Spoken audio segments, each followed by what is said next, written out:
you can kind of throw in the towel and just kind of give up.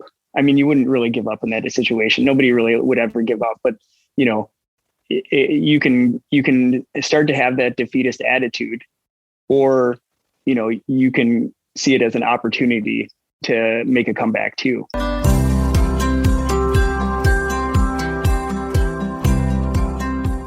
Welcome to the Dark Zone, an adventure racing podcast. This is your host, Brian Gatens. For today's episode, we are joined by the members of Team WEDALI, Justin "Biz" Bakken and Brian Mayer. Their third teammate, Mari Chandler, couldn't join us as she's currently in Spain competing in the World Adventure Racing Championships. This is a fun episode.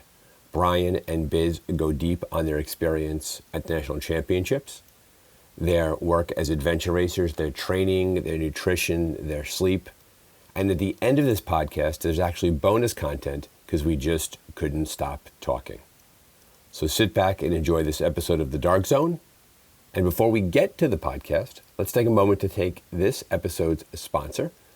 New York Adventure Racing Association is sponsoring this episode and is happy to announce the arrival of The Longest Day coming this May 2022. Go to www.nira.org to learn more and come out and enjoy The Longest Day.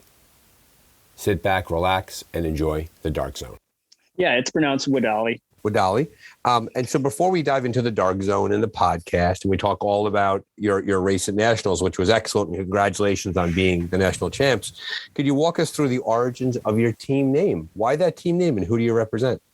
Yeah, our team was founded in, it was a long time ago, 2003.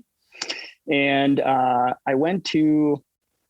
I was just getting into the sport. I had just graduated from college and I was kind of looking for an outlet for athletic endeavors. So I got into triathlons and I was playing a little bit of soccer still, just in like a men's league.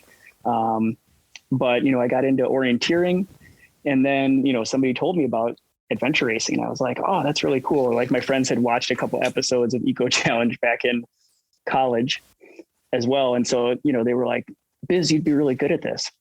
And I was always like, whatever, never really thought about it. But then, after I graduated college, I kind of looked into it a little bit and I was like, this looks really interesting. I was an Eagle Scout too. So they knew that I was kind of into camping and the outdoors and stuff like that. And so, I did, I looked into it, and, they were hosting races here in Minnesota. And one of the races that they were having, you had to be like certified to do like some climbing stuff. And so I went to a climbing clinic just to, kind of get that certification, not even really knowing many people, but I met like 20 people there that even today I'm still friends with. They're just kind of part of the adventure racing community in Minnesota. And so out of that, I met somebody else. His name was Paul Bronkhorst, and he and I formed this team with somebody named Scott Erlinson, and another woman, and her name was Amy Vrome. And so we raced the first season of kind of like the Minnesota Adventure Racing Series back when they did have a series in Minnesota, and it was fantastic. And so the name came about. I think that we were just joking around on emails and stuff like that, and we were like trying to think of a cool team name. And, we just threw out like 30 different names. And one of the names that we threw out was "We Eat Dust and Like It." And it was kind of like a little mantra in terms of like, people say, oh, when they're in the lead, they're like, eat my dust, like you're behind me and I'm in front. Right.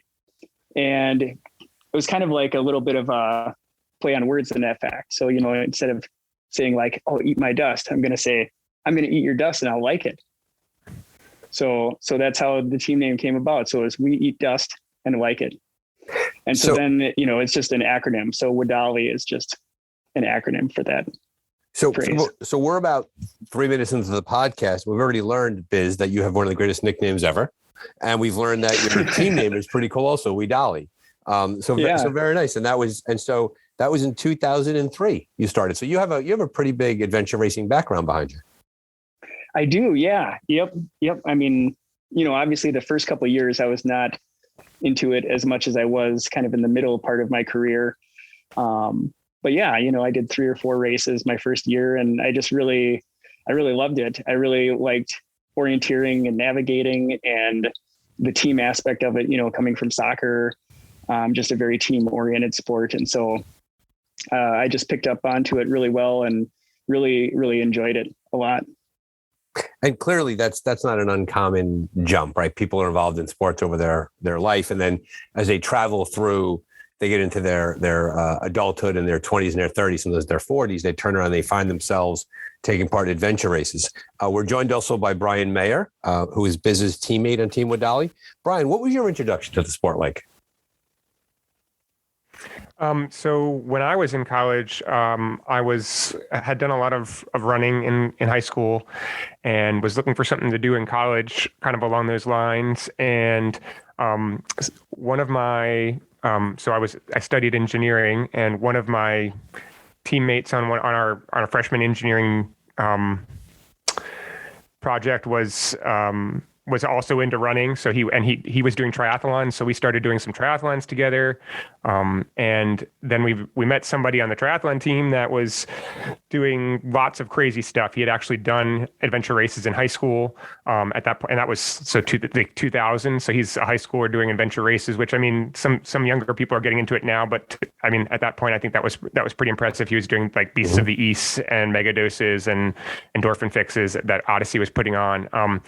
But so he got us doing things like, he got us more shifting from triathlon to kind of these outdoor things. I'd also been in scouts, so I'd done some orienteering before and done some of these adventure type activities. And so I was like, it sounds interesting. I thought it was pretty crazy to be out for a day or even to go run for 40 miles or 30 miles and do an ultra or something like that. But we kind of tried it out, and it was really fun to kind of have this really unique adventure. Obviously I really liked the aspect of having the maps, and this is like, you have to figure out where you're going to go and how you're going to get there, and that you're in the forest or on these mountains. So it was really neat. And so it's kind of slowly just experiencing more. My first race, so I went to Virginia Tech for my undergrad. My first race was a race Mark Latanzi had put on.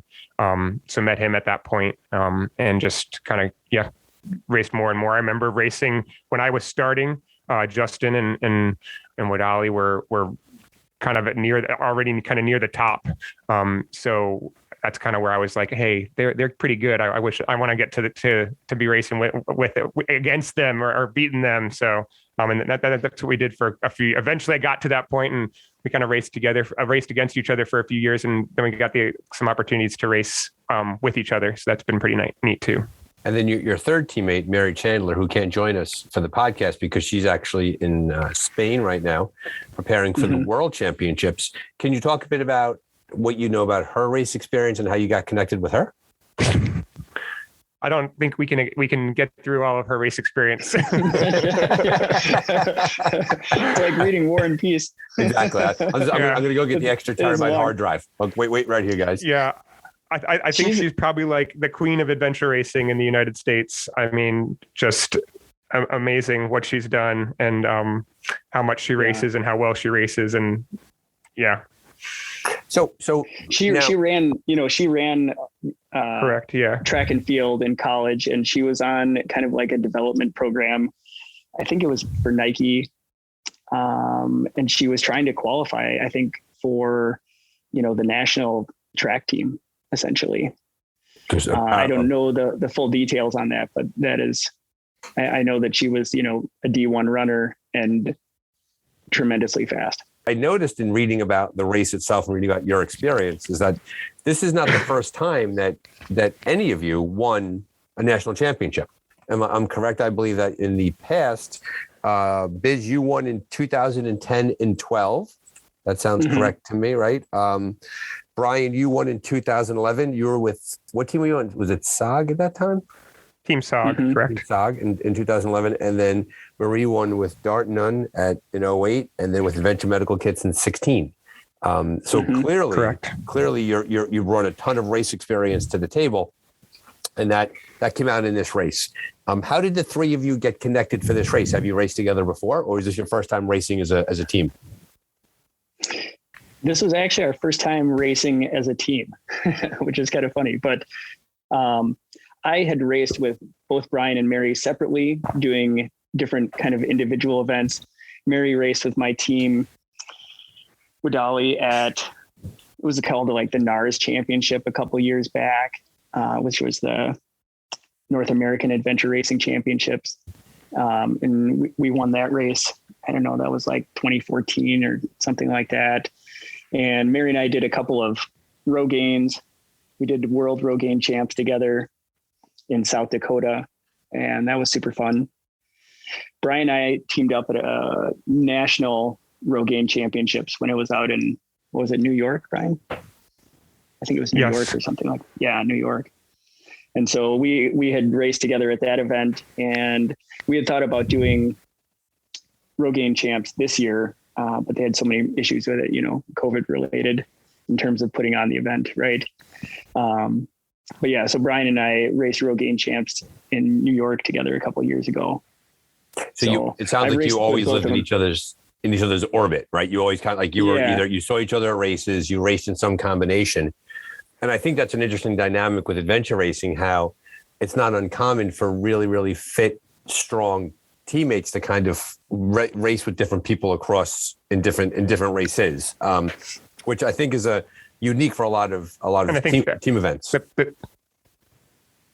And I think the personality, I mean, you talk about the physical aspects, but I mean, the mental aspects and being very positive, team-oriented people, because it takes those type of people to be able to race with somebody new and be able to effectively race with those people and not have to worry about having issues of, is this person going to do their work, or is this person going to be helpful, things of on that nature. But it did help that I think we had some combination of experience with each other before. Sure. And you knew each other and you knew about each other. And I would bet as part of your relative racing experience, you've seen each other in business, in races at other times, to know that I could certainly race with this person. And I don't want to bury the lead here. It went well because the three of you, the first time racing together, won the national championship. So I think you all made a pretty good bet on racing together. Does that sound the same for you guys? Yeah. yeah. That's pretty much how it came together. When you put it that way. So how did your race go? It went really well. I mean, I would just preface that, like, Mari and I had kind of like thought about doing national championships last year together. And we were kind of thinking about who could be a good third teammate for us. And, Brian's name was like at the top of my list, just based on some of the things that he's done and the fact that we had raced row gain national champs together and stuff like that. And so, back in the early 2010s when, as you mentioned before, WEDALI won in 2010 and 2012, and SOG won in 2011 in between there, and Mari's team, all of our teams were kind of going back and forth in the top three. And so, even though I won in 2010 and 2012, Brian's team was third place or second place, and Mari's team was second place or third place. And we were all pushing each other, at the top of the game at the time. And so we were very much racing against each other. And I knew that just bringing that team together, we've all got that experience of being in that position and pushing through adversity. So yeah. But yeah, going back to the race, it definitely went really well for us. I mean, I think that we couldn't have asked for much more. These guys really came together as a team and gelled, even when some of our things didn't go quite as well as we thought they might. We really pulled it together. And so I was really happy with how they did and how we did. And so, yeah, I think one of the, I mean, we talk about kind of what it took to win too. I think there was a lot of things that this race required. And certainly one of them was the unique orienteering of that area. And I think I had remembered here when they announced Wisconsin as the site of nationals. This is my first national since 2016. And I think it's actually the same for Biz too. I don't think he's raced since. Yeah. Yeah. But when they announced it for Wisconsin, I was like, that'd be a really cool place to race. And then Biz asked me and said, we're going to be racing. I'm like, that sounds great. You guys I think we have a really good chance of winning. And then about 2 weeks out of the race, he sends maps and I'm like, man, this looks really hard. This navigation is going to be tough. And I'm like, I'm glad I'm racing with somebody who's been in that area. I think going into the race, I mean, I think that was something that everybody was kind of aware of, that the terrain was very difficult. It's very different. And not only is the navigation different than potentially like some expedition style navigation, but the terrain in that area is different than a lot of people are used to. So I know I would have struggled myself trying to navigate myself, but I think it was a lesson to kind of watch Biz do it and do it so well. I was happy to kind of just be there to contribute and help out as I could. But it was certainly an advantage to kind of know that terrain and be comfortable with that terrain. I think I've seen other people say, I mean, some of the best orienteers come out of the Midwest because of the fact of the challenge they face orienteering where they're from. I mean, you could certainly maybe argue other places like Florida and Texas require pretty intense skills too. But yeah, it was certainly something that a bit about that. Because you're spot on, Brian, because I've heard that when I spoke to Tim from Rib Mountain Racing. Tim's a Wisconsin native, and he spoke about the navigation too, and he was lead nav for his team. And we didn't go too deeply into the navigational challenges during his episode. Biz, can you talk a bit about, for the listener at home who may not have raced in Wisconsin and may not think of Midwestern navigation as particularly difficult in relation to the big mountains out west and the mountains in the east? What is it about the Midwestern Wisconsin terrain topography that is challenging for a navigator? Yeah, I mean, the trickiest part is just the fact that the features are so much more subtle. So you've got these contours, and in some of these places out west or out east, your contours might be 20, 30, 40 feet, something like that. And a lot of the features, you kind of look up through the sky and you can see like the mountain up ahead. And you're like, well, that's where we're going. And it doesn't take a lot of, finesse to get there. It basically takes a lot of fitness, right? Or, there might be only one or two trails up a hill. And it's kind of like, well, you just pick left or right. And then, that's how it goes. Whereas in the Midwest, you're constantly choosing micro route choices up a trail. Do I take the trail around that's 2 times as far as the bushwhack route, 3 times as far, 4 times as far? And so you're constantly kind of like calculating these little micro changes. And then every time that you go off trail, you're kind of taking like little risks with, okay, what am I going to see on these features? If the contours are only 10 or 20 feet, or, in this map, I think, in this area, they were like 10 feet. And there's so much undulation in those within a contour line, right? So, you can see the bigger features, but there's still ups and downs and pockets and holes within those 10-foot contours that they're not mapped. And so you really have to kind of have filters on your eyes to kind of like pick out some of the bigger stuff. Meanwhile, the vegetation is sometimes not the best for seeing further distances, right? So you might only have 30 or 40 meter vision. And so you really have to be spot on with, if you're taking a bearing through a flat area, you got to be spot on with your bearings. And, if you're following contours, you just have to be really sure that you're staying kind of at the same height. And I really think in some respects too, it's kind of like you're basically guaranteed to get off here and there. Like to do a race like this perfect is not possible, especially in the dark, and especially with, some of the places where the vegetation gets so thick. And so it almost comes down to a little bit of, okay, I'm not in the right spot, but where am I? Where do I need to go from here? I know that I kind of messed up, but what is my next option, right? I know that maybe I was going a little bit too far to the left or too far to the right. And so, I'm on the wrong hilltop, but where do I need to go to find the correct hilltop? And so it might not even be that far away, but the problem is that if you're not paying attention to where you're going, you can just get deeper and deeper into a hole in terms of going too far or doing circles in the dark or things like that. That's a common line you hear it very often with navigation, the same as life. It's not about error avoidance, it's about error correction and realizing when you're going in the wrong path, how do you backtrack and find the proper space? Before we talk a bit more about that, with the subtle navigation that's required in the Midwest, do you struggle with the idea of a backstop? Because very often what we'll have here in the East is we'll know we're going in the wrong place if we come across a trail or a river or a cliff face. Or a downhill. Exactly. Do you find that? Because you're going uphill all the way to the point instead of up and down, up and down, up and down, up and down. Right. And so when you begin to lose elevation, you've missed it. So you got to turn it and go back up. You don't have that in the Midwest because there are no steep ups and steep downs for the most part. I don't want to generalize too much. Yeah. Yeah. Right. I mean, that's certainly the deal. The orienteering club here in Minnesota is hosting the Masters National Championship in another week. I think it's next weekend up at Mille Lacs-Cathio State Park, which has very, kettle moraine type of terrain, just like they have up in Wisconsin. And that's the deal. It's kind of like you have to be on the map all the time, and you can't just rely on a bearing to go half a mile.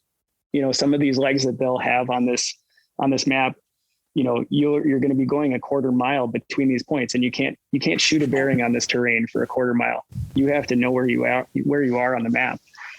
And so it's very tricky, and you got to be dialed in, because if you go too far, you are in no person's land, right?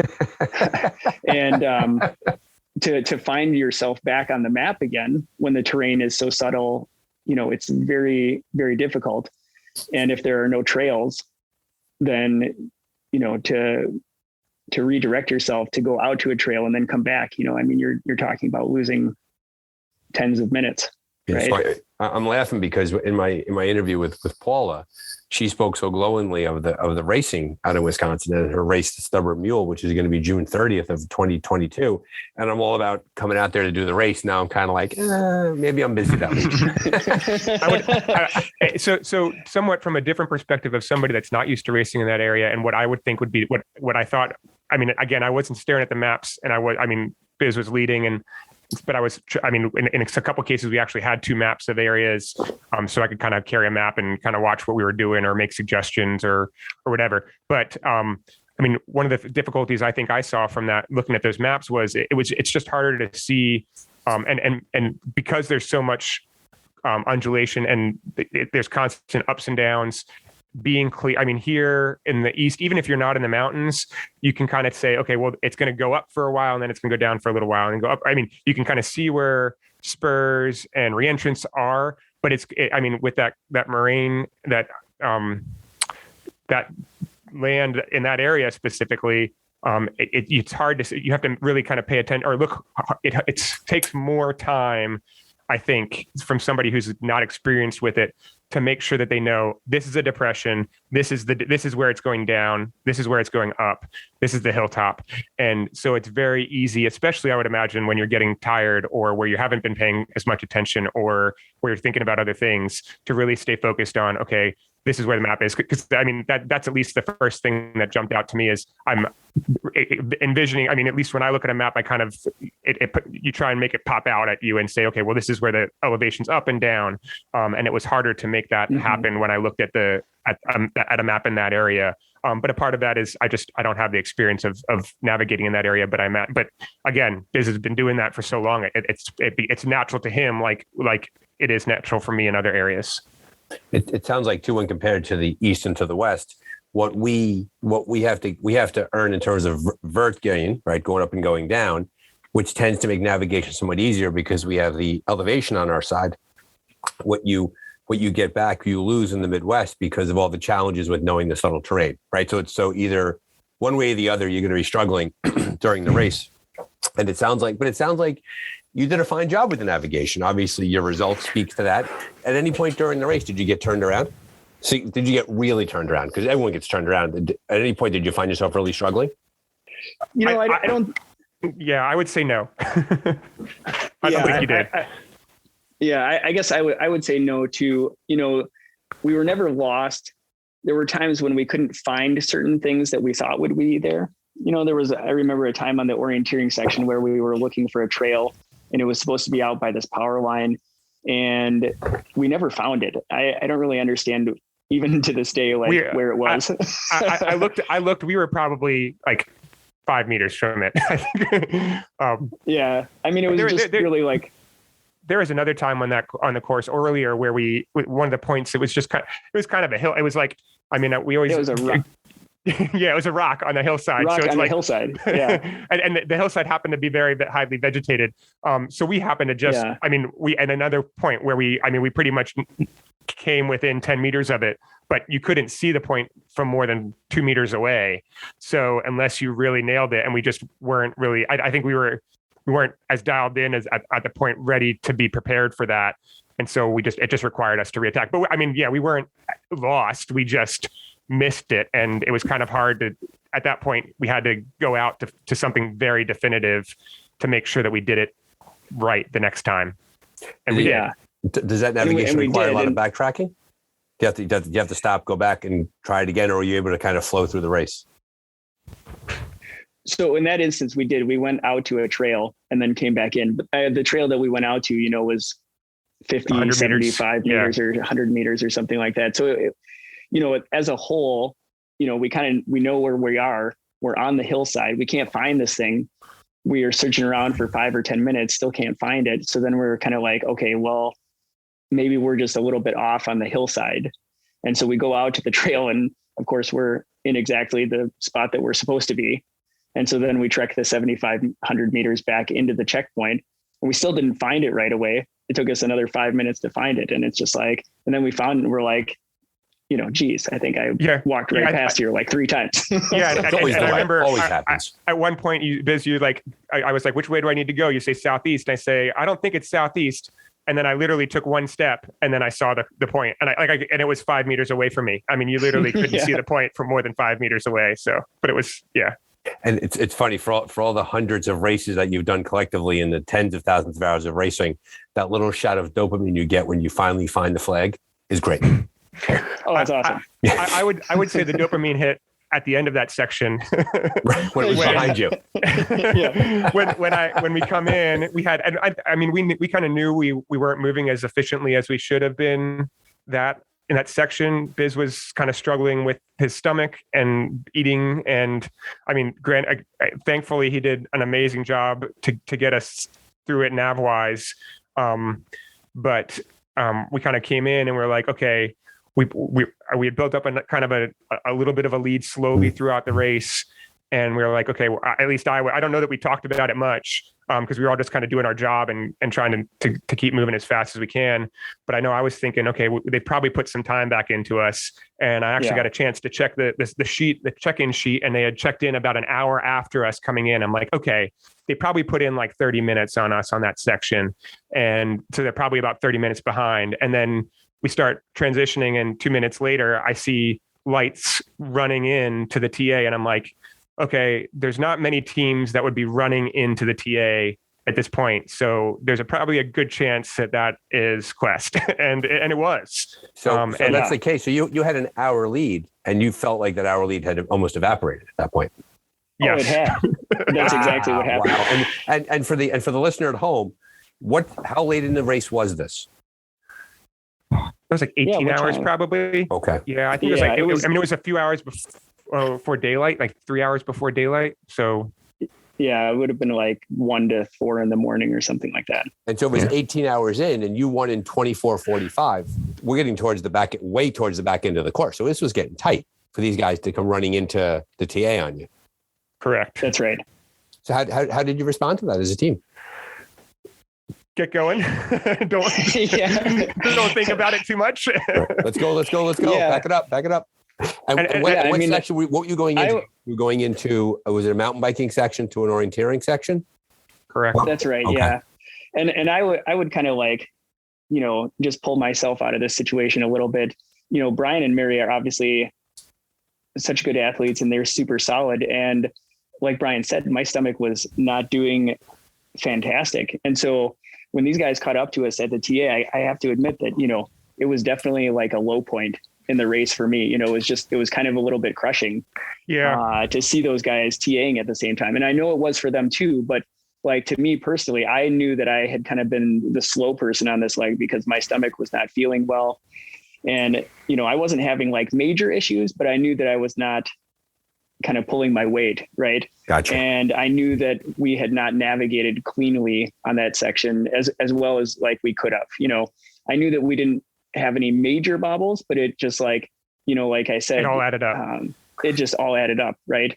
And so when those guys caught up to us at the TA, that was for sure like a low point of the race for me because I knew that I had blown the lead. But I think with the way you say, I just prefaced it as kind of the shot of dopamine too. And I think that we all probably went through the exact same thing. We all were like, man, they just caught us. This is not good. Like I didn't think it in my head was, hey, we're doing, before that, we're doing well. We're in the lead. We can win. And then all of a sudden it's like, man, they just caught us and they're going to pass us and we have no chance at this point. But at the same time, the way we all responded was we all picked it up and we all went faster. And I've been thinking since the race, maybe even over the past week or so, potentially them coming into the transition at the same time as us was, given how the race was going for us, that was probably the best thing for us. Exactly. Because if you hadn't seen them, they would have caught you on the course. And or potentially passed us on the course. Gotcha. We actually took different routes to the next couple points. Gotcha. And it's very likely that they could have passed us and we wouldn't have even known it. So ironically enough, by seeing them in transition gave you a shot of adrenaline to get moving. Out you go. And then there's a sense of intensity for the rest of your race. So at the same time, they're going to get that same shot of adrenaline, but they would have gotten it either way. Had we left TA 1 minute before them, we would have known nothing. Gotcha. But and we would have left thinking we still have 30-minute lead, but they would have come in 1 minute later and known, we are 6 minutes behind them. Gotcha. We need to get going. And they were roaring out of the TA. There's definitely a disadvantage to being in the lead, and there's an advantage to being the chaser at times. Always, right? Right. Yep. So Biz, let's pivot for a second over to your stomach, because I do like to talk about nutrition for those who are new to adventure racing. What do you think happened to your stomach? And in general, how do you guys fuel during the race? What are your strategies? Yeah, I would say that I probably didn't nail my nutrition as well as I could have. And I'm not sure that I can pinpoint exactly what the problem was. I feel like maybe I wasn't consuming enough salty foods early enough in the race. But I know some of the foods that I had for like later in the race did not seem quite as appetizing sounding. It's always one of those things where you go to the store and you're like buying food for the race and you're like, this sounds awesome. This sounds awesome. And then you get into the race and you're like 18 hours in and you're like, I don't want to eat that. Yeah. I don't want to eat that. All the time. So I think that potentially one of the answers is, and what I would say is variety and having lots of, I carry a lot of stuff like goo and energy bars and just like blocks or whatever and gels. But I also carry sandwiches. I try to eat those early on because usually those are like the ones, you like later on, you're like, oh, I don't want to eat more of that. So you kind of get some of those in early. And then you can transition to things like the more savory and salty, and with a little bit of sweetness in there. But I think having that variety. I was even going through it a little bit. I never got uncomfortable, but I was working hard during a lot of the race later in the race to fuel myself because I was having trouble picking something of my food. It's kind of same thing, but I was able to kind of find something and get something down. And to some extent, we say you pack a variety for yourself, but at one point I was like, Mary, do you have anything salty? And she had pretzels and I was like, that was perfect. And right. that was like in the very end of the last orienteering section. And that kind of got me. I might've made it otherwise, but just having options, because you never know how you're going to feel. And even if you've done it before and said, this has been good before, something else happens or something, you're just not feeling different. And so you never know what you're going to want when you're out there. I agree. I find that as races drag on, my ability to actually go through the act of chewing and eating is challenging. So for me, it's like the stuff in pouches with like almost like a baby food consistency, 300 calories. Like, I'm a huge Spring Energy guy. I think their fruit oatmeal package is great. It's 300 calories. You put it right down. It's the easiest way to get food in you when you don't want to eat. Because I agree with you. Like, would there ever be a point in your life where a Snickers bar would not look appetizing? And it's like, oh God, like I just can't put that inside of me. So I think you're spot on about that. And to your point too, Biz, about your stomach and your nutrition, I've heard very often when I've interviewed racers is that on race A, they have a nutrition strategy and it goes fine. On race B, which could be a week later, a month later, a year later, same exact strategy, and it doesn't go fine. Like there's a something changes in between races. It could be the heat, it could be the cold, it could be the weather, it could be the person's, if they're tired, not tired. Sometimes nutrition just kind of falls apart on you, and it's not your fault. It just doesn't work for that race.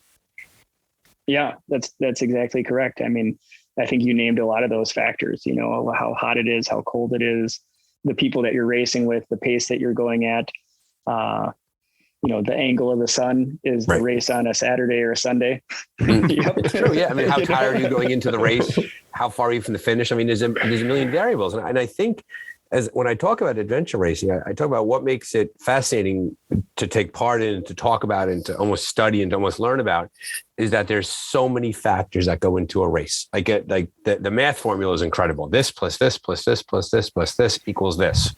And the gift of adventure racing is it's different every single time. Even if it's the same race course, same area, same park, a factor changes, a different teammate, a different weather pattern. Maybe instead of adventure racing, it should be called adaptive racing. Exactly. Right. Because that's what we do. We have to adapt to these things. You're spot on about that. Clearly you're a fast team. Can you talk a bit about your fitness training, your protocols, how you train, how you don't train? I like when guys laugh about that, like training. That's for other people. So Mary, like we said, just races. And so she's got that fitness down. Right. If you race all the time, you race all the time. Exactly. Yeah. And that was one of my concerns coming in is I haven't, like I said, 2016 was kind of the last time I've really been regularly racing, and I just don't have a lot of races. I think coming in again, I haven't been racing, so I don't know where my fitness is exactly, as well as, and then seeing, Mary and Biz have been racing quite a bit this year. And I had been training more than, or I'd been kind of trying to increase my training since what it's been. So a couple of years ago. But I kind of was like, I still haven't been racing. I haven't put 20 hours in my legs very much. So I wasn't sure where I was going to be. But yeah, I think that was the way I used to train is really just go out and do what I wanted for the most part. And as long as I was doing a race a month, that was pretty much could keep me at the level. The fact that I haven't been racing as much, I've had to kind of be a little bit more picky about what I've been doing and making sure that I'm being smart about the way I'm racing. But I think optimally, you just if you've got the time, optimally you race as all the time, but that's not always an option. So whether it be time or money or possible races to do. So yeah, your experience reminds me of the line when it comes to bicycle racers. When they get back into racing, a common refrain is the miles never leave your legs. And even if you've been off the bike for a while, you gain that fitness back relatively quickly because you have a lot of base already inside of you. And it sounds like that might have been your experience. Yeah, but I feel like a couple years, it starts going after a couple of years, and as you get older. Gotcha. Oh yeah, age is the real opponent. Yeah, Brian says that, dude. How old are you, Brian? Like 37 or something? Yeah. He's a kid. I still notice it. So old. It was easier a couple years ago. Yeah. But yeah. I know. Hang in there, kid. Exactly. Yeah. Wait, turn 50 and get back to me. Yeah. I think one of the things. Biz. Yeah, one of the things that Brian didn't really mention this directly, or Brian and I are both have young kids now, right? So I have a 7-year-old girl named Bonnie and a 5-year-old, or she just turned 8. Sorry, 8-year-old girl named Bonnie and a 5-year-old named Carver. I have a six, and I'm 1 year behind. I have 6 and 4, and the 6 is about to turn 7 in a week. That's wonderful. Congratulations to the two of you. That's wonderful. Yeah, it is fantastic. They're awesome 95% of the time. And, but yeah, it's, the training regimen, we're not professional athletes. We both have day jobs, right? And between day job and kid job, or just family in general, racing and training is kind of a little bit on the back burner, certainly more than it used to be. Back when we were racing in the early 2010s, when our team won nationals in 2010 and 2012, it was one of those things where every weekend, my wife, Molly, and I would go out and we would just, we'd bike to an orienteering meet and do the orienteering meet and then bike back home again. And that was just like a fun activity, but we would be out for, 7-8 hours for the day. And that was awesome. That's kind of what we like to do. Or we'd go paddle somewhere and just be out all day, and you kind of don't have that luxury anymore. This past weekend, I helped put on a corn maze for our orienteering club. So that involves like not really much running. It's just like putting on the event. And then it's like kid soccer game and kid swimming lessons. And Bonnie has a softball tournament. She had like 4 games. So basically like 0 training, So anyway, it's just like, I'm sure a lot of the other listeners could probably like relate to that. We have kids, it's like hard to put that time in. Mm-hmm. But, that being said, I do think that statement that you made about, your legs and just being an experienced biker, having biking legs, I do think it is somewhat true. And I think it's true, certainly for your fitness, but I think even more so it's true for just kind of like your mental fitness. And, that's something that I know that Brian still has, whether he wants to admit it or, his legs are not in shape or whatever, but like, Brian knows what it takes to win a race like this. And Mary obviously does. And so, those are the kind of teammates that you want, are the people that can overcome that adversity and really push through, getting caught up by another team that's like very good and maybe possibly more fit than us. Quest, those guys are crushers. Race. They're so fast, they're super strong and they know how to push through that stuff too. And so, for us to just kind of persevere in the end, I think it says a lot about just kind of mentally, the mental toughness of the team and continuing to push even when maybe things aren't looking so good. And I think you hit upon something very strong. First thing, I think it's important for the listeners to know that even as national champions, as a team, you have lives that exist outside of adventure racing. You're not doing this 24 hours a day, 7 days a week. You have young kids. I will tell you, as someone whose kids are no longer young, my 3 kids are 2 are 22 and 1 is 20. They're wonderful. I wouldn't give back a second of their childhood, a second of the softball games, a second of the basketball games. It was absolutely, because I will tell you, as someone whose children are up and out and doing great, and they absolutely are lovely, lovely adults to be the father to. Sometimes I love to go back to those days. And I see the pictures, Facebook does a really good job of reminding you of how cute and little your kids were at one point. And as you get older too, you tend to leave that 5% behind that you don't want to remember, right? Totally. Yeah, exactly. But I think it's nice for our listeners to hear the fact that you're able to do what you do with those commitments also, because I found time and time again that the people who want to succeed at anything, adventure racing, I don't care what the sport is or the pursuit is, that they find the time to do it. And that no life commitment, a child, a job, whatever it might be, is enough to stand in the way of really wanting to succeed at something. That you find the time. You go to bed earlier, you get up earlier, you carve some things out of your life, you put other things back into your life, whatever it is. And I love the fact that the two of you with your children between you, the 4 kids between the 2 of you, are able to go and perform at such a high level. So thank you for sharing that for the purpose of our listeners. And something else, and I mean, almost not to belabor or to belittle it, but I mean, so what my training since nationals has really been nothing, and it's pretty much been, I've been going on bike rides with my kids. And I mean, that's an opportunity for me to kind of take a break physically and mentally from potentially putting in harder efforts. And it's also a chance for me to say, okay, well, maybe I was a little more focused on that before, but now I have the time to say, okay, well, I accomplished the goal that I had before. And now I can switch to a goal of, okay, I want to focus some time on my kids and doing stuff with them. So doing 2-mile bike rides. And I mean, so we actually just started kind of doing some mountain bike rides. And I know Biz and Molly take their kids out all the time on bike rides too. So I think that's really a great way to do that. And the other thing I'd say is, I mean, not to belittle it, I mean, a lot of my training over the past 6 years, my daughter's turning 7. A lot of my training over the past 7 years has incorporated them. So, I mean, one of the best investments I had as a new parent and actually it was given to me, but I realized it's totally worth it, is to buy a nice backpack. And I did probably half of my runs with my daughters for probably 4 years. So 2 years for the first one, and then the next 2 years for the next one when the other one was getting too old. And I mean, you talk about adventure race training. I mean, what are we doing? We're carrying 20-pound, 30-pound backpacks on our back. And so, hey, I've got a 20, 30-pound weight.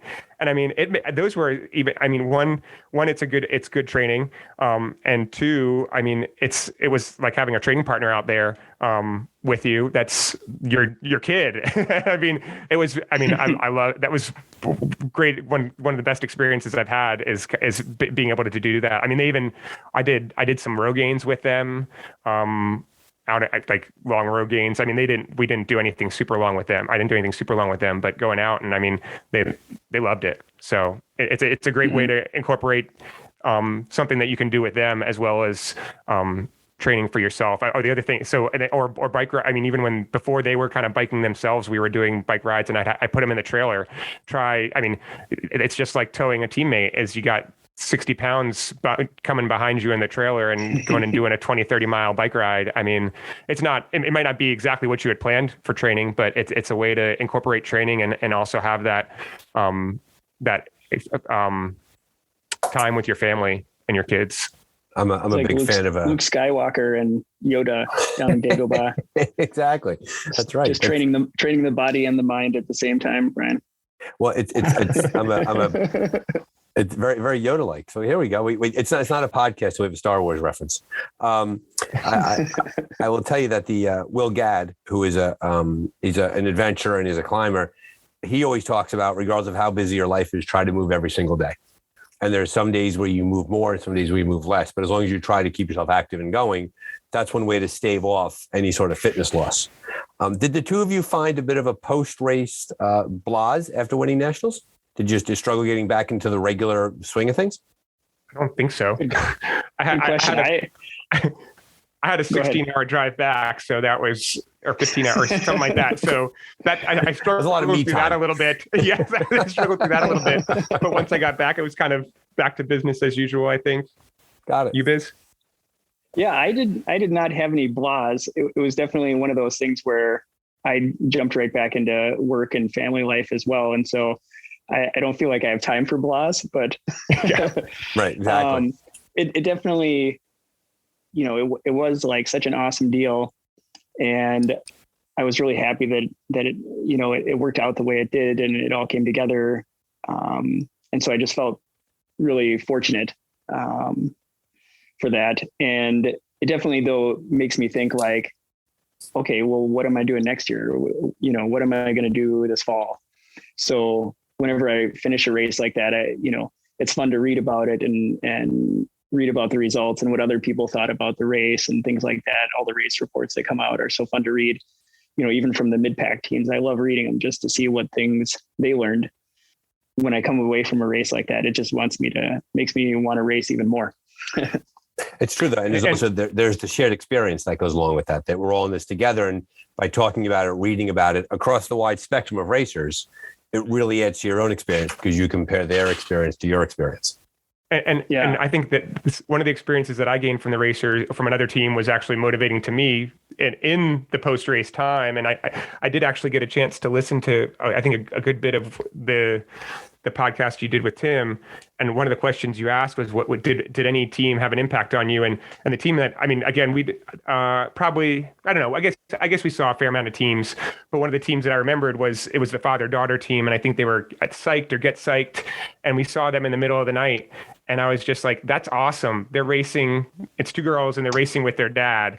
And I mean, just the family aspect of it, but the fact that it even hit closer to home in the sense that I've got two girls and at some point I could do that with them, was really motivating to me. And so, I mean, I think that was even more of an impetus when I got home and said, hey, let's go do some more stuff. And so I think that's been motivating me for what I've been focused on since the race. And that's a pretty cool thing about this sport, is that we aren't very hierarchical in terms of who has worth and who does not have worth, right? It's good to be at the front of the race. It's good to do well. And we respect champions, as we should, and we should speak with champions. But if you look hard enough in any adventure race, you're going to find those kinds of lessons across the entire spectrum of racer.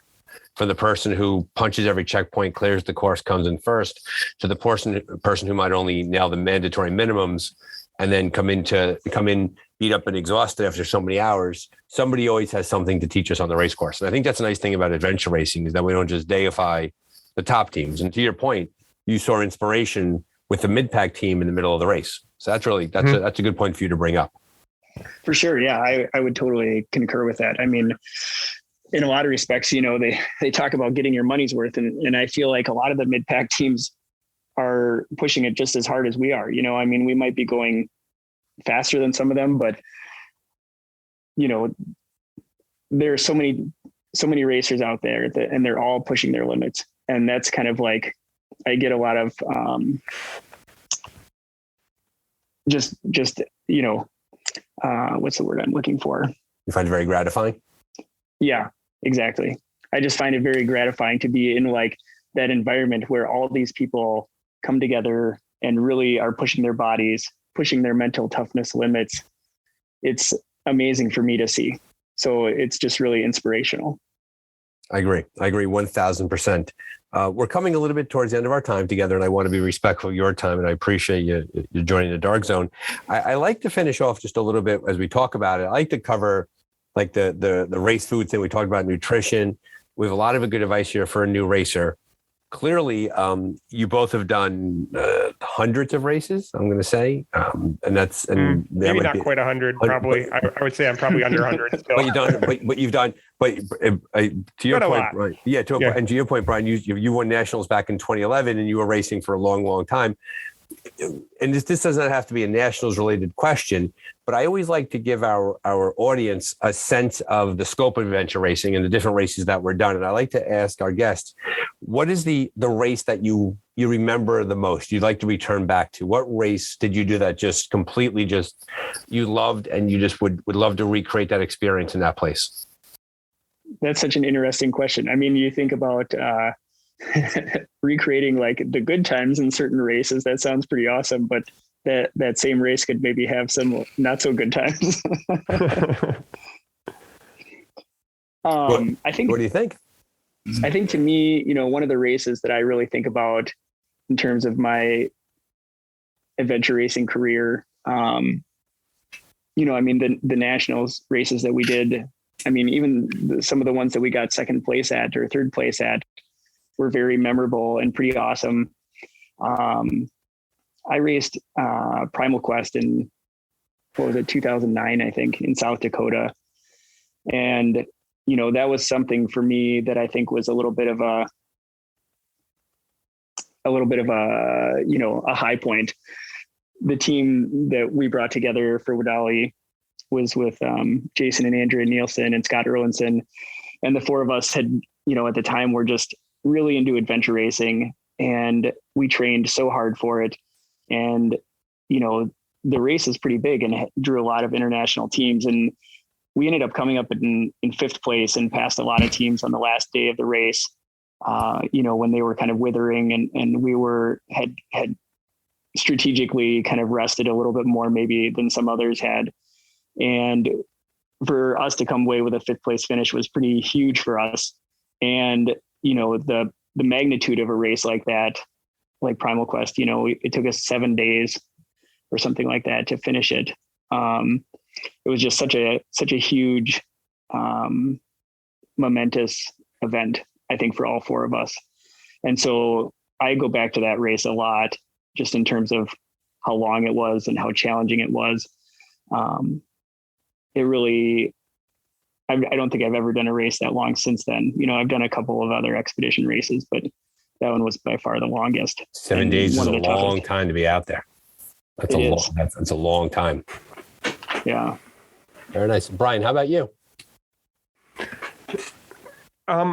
So I think, I mean, something came to my head right away, but I think thinking about it more more thoughtfully, I mean, I think we get something different out of every race. And so, okay, well, what was I mean, I think there's lots of different things that I got out of lots of different races. And so I can think back to like my first multi-day race. I was like, man, I'd done several one-day races at that point, but I was like, I don't know how is this going to, and it was like, I think I went from like 24 hours to like 4 days. And I was like, okay, how am I going to, there's no way I'm going to handle this. And I mean, so learning kind of those learning experiences of, okay, well, this is what I'm going to get from this race. And this is what I'm going to get from this race. But I think at least the first thing that came to my mind was when we had won back in 2011. And I think just it was a time for me where I kind of was slowly getting better and where, I mean, I was focused on what I was wanting to do and I wanted to do well. And the team that we had kind of put together, and we just had a really good race. The course was difficult. It was a really close race. I think we went into it ended with an orienteering course. And so it was our Team WEDALI and Team Techno at the time. And we went into the last like 6 hour-ish Rogaine orienteering section within like 20 minutes of each other. And we finished it within 20 minutes of each other. Wow. It was just a really, I mean, I think it was a well put together race and things went really well for us. So I think from that point, it's a pretty memorable, that was kind of one memory for me. And I mean, at the time, that was what I was looking to get out of that race. I'd been wanting to continue to find ways to improve, to work to both myself and kind of the team we were putting together, and things kind of finally fit together at that point. But I mean, like I said, I had points leading up to that were, okay, well, this is my goal for this, and this is my goal for this. So I think there are certain times that I was having key accomplishments at different times. They just might not be as distinctive, or might not be something that you quite look back to as this was a major piece, but it really was. I mean, having that experience, and I mean, I think no team kind of comes and their first or second year comes and does really well, whether they're fast or not. It really takes time and experience to kind of learn how to deal with adversity, what things you might encounter, how to work as a team. So we really have to kind of put all of that stuff together to have a full plate of experience. And that's the most common advice when I speak to people who are newer to the sport, and I say it often during this podcast, is every one of us has had a steep learning curve along the way, and nobody throws a perfect race, and nobody is spot on from the beginning, and we grow in capacity over time. And everybody, the adventure racers that end up enjoying the sport and succeeding are the adventure racers that realize that growth does not equal failure, and that everybody has to find something better to grow into during the course of their career. And the people who don't want to grow are the people who just don't survive. They just can't put their ego to the side and realize that they have to get better at something. And I picked that up in both of your comments about your races, is both of the races that you hearkened back to were races that you grew into, that you build the skill set leading into the race, and it kind of clicked at the race at that time. And to your point, I mean, we came out of that race. You'd think, oh, well, this is we won. That must be, I mean, how could we, or we might be happy with what we did. But I mean, coming out of the race, I think we identify, I mean, I kind of sent an email out and said, hey, these are the things that I think where we maybe could have improved, or something that we maybe should think about, or could have done differently. So even coming in with the win at the national championship, I mean, there's going to be things that we need to go to improve, and we're going to learn about. I mean, I guess you could even say that that's almost par for the course, considering the fact it was the first time we'd raced together as the three of us. But even so.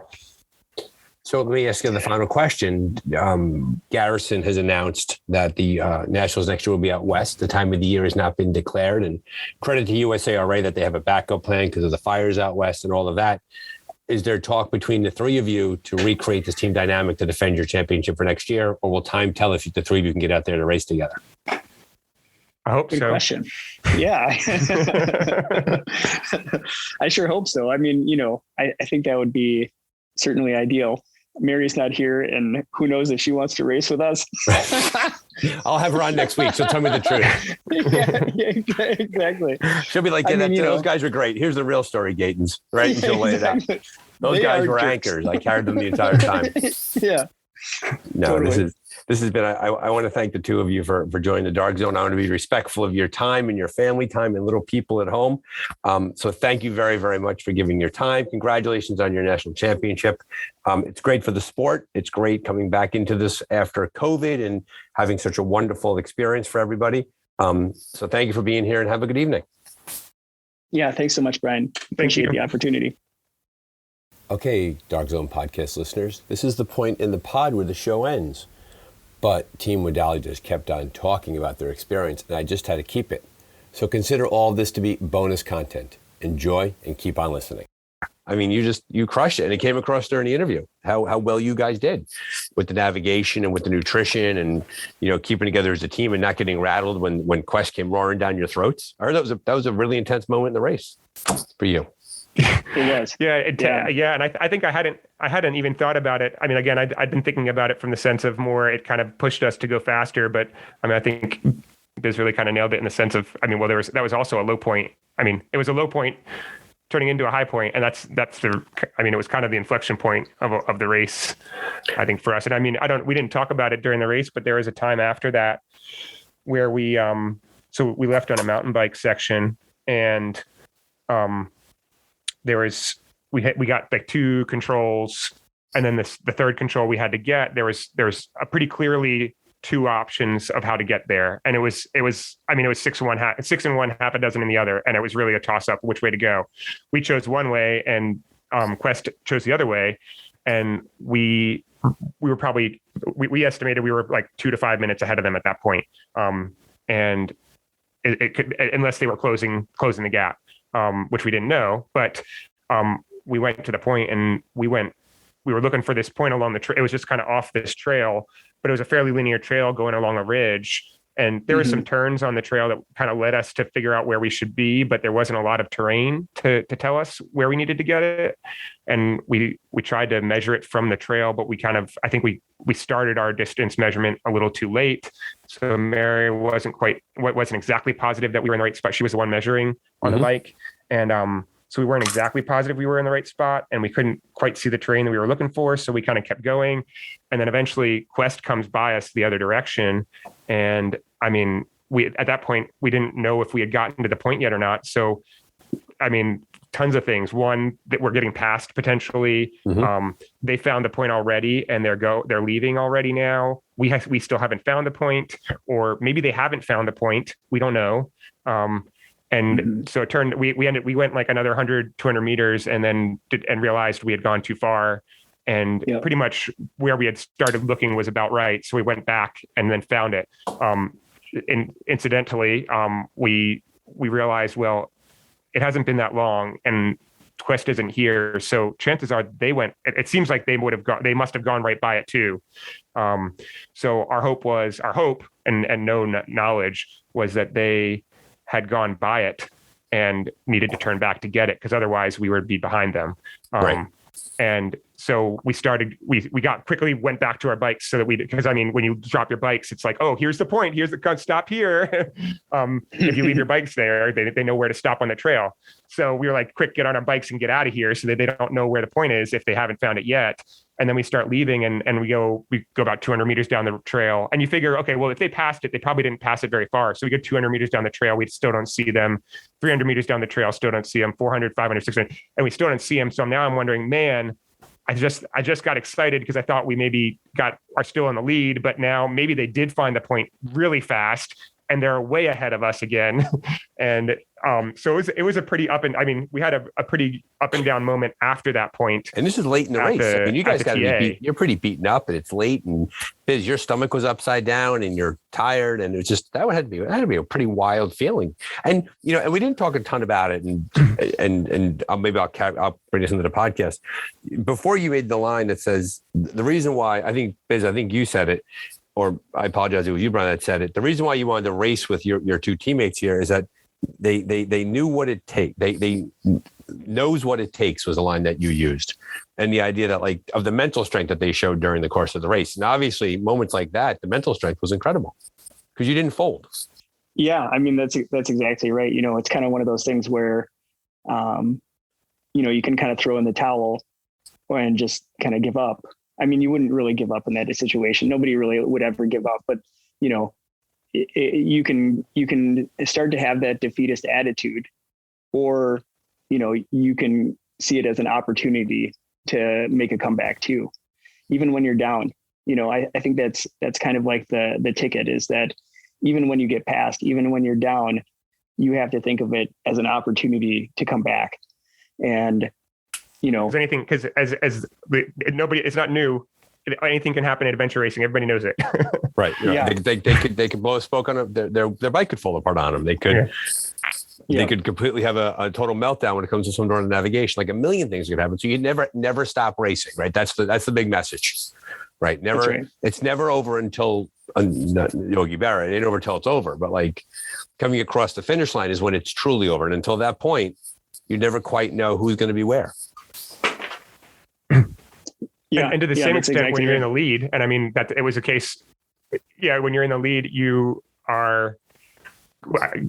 You might be getting close to the finish line, but you really can't give up because anything can happen to you, and you've got to keep racing and saying, yeah.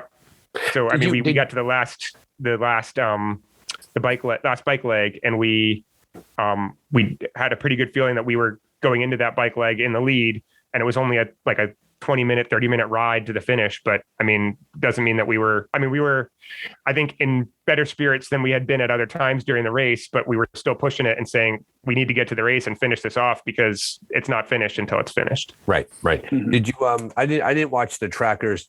The Nationals was the first 2 days of my school year. So there was no way I didn't pay any attention to the race. Did you lead from get? It took us, so actually right at the start, we chose to get on our bikes, and ironically or coincidentally, Quest and Rib chose to do the same leg first as us. The three of you did the race in the same order, I believe. Rib did something different. They did the bike or the paddle or something different. Okay.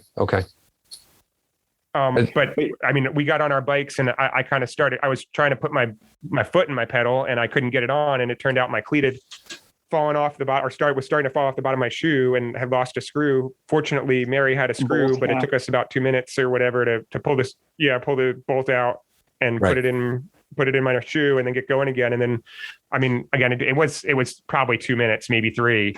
But we were pushing back 15. Hard to get moving again on that leg. And we knew Quest. Amazing. Yeah.